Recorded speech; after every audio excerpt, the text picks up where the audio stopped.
शाबान का महीना दरवाज़ा है रमज़ान में दाखिल होने के लिए। तो रमज़ान की तैयारी के लिए हमें कौन कौन से अमाल करने चाहिए जिनके करने से हमारी रूटीन बन जाए। सबसे पहला अमल, जैसा कि नबी अलैहिस्सलाम की ज़िंदगी का मामूल था कि आप शाबान के महीने में कसरत से रोज़े रखा करते थे। ये पहला अमल है जो हमें शाबान में करने की कोशिश करनी चाहिए ताकि हमारी रूटीन बन जाए। दूसरा अमल क़िराअतुल कुरान, कसरत से हम कुरान की तिलावत जो है वो करना शुरू कर दें और रूटीन बना लें।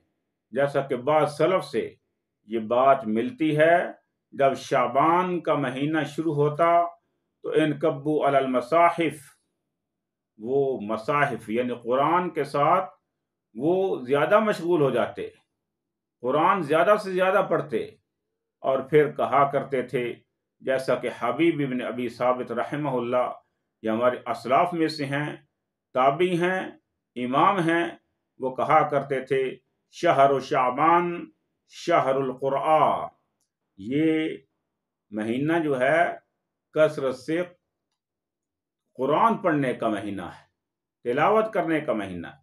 तो कसरत से हम कुरान की रूटीन बनाएं, तिलावत करने की रूटीन बनाएं और इसके बाद हम ज़्यादा से ज़्यादा सदका व खैरात, ये भी रूटीन बनाएं कसरत से।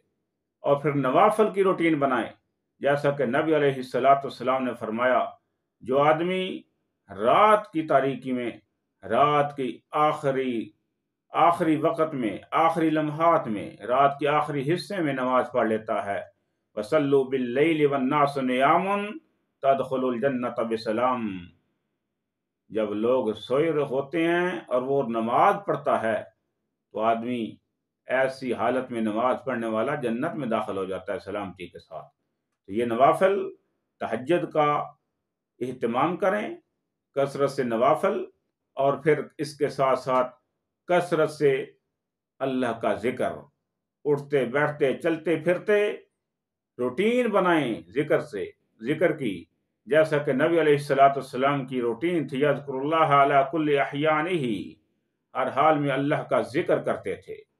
तो ये भी एक रूटीन बनाएं और शाबान के महीने में इसकी अब आदत बन जाएगी तो रमज़ान में ऐसा काम करने के लिए हमारे लिए आसानियां होंगी। और उसके बाद दुआ एक बहुत बड़ा एक वासिता है अल्लाह के करीब होने का।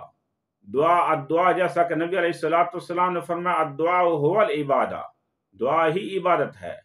लिहाजा हम दुआ की भी रूटीन बनाएं और कसरत से अल्लाह से इल्तिजाएं करें, दुआएं करें। और फिर इसके साथ साथ वो एक और अमल इस्तिग़फ़ार, हम इस्तिग़फ़ार की भी हमारी ज़बान पर चलते फिरते इस्तिग़फ़ार हो, अस्तग़फ़िरुल्लाह अस्तग़फ़िरुल्लाह रब्बी मिन कुल्लि ज़ंबिन व अतूबु इलैह।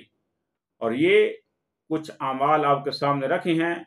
हम शाबान के महीने में जब रूटीन बनाएंगे तो रमज़ान में हमारे लिए ऐसे अमाल करने में कोई मुश्किल नहीं होगी, आदत बनी होगी, तो फिर रमज़ान में हमारे लिए आसानियां होंगी।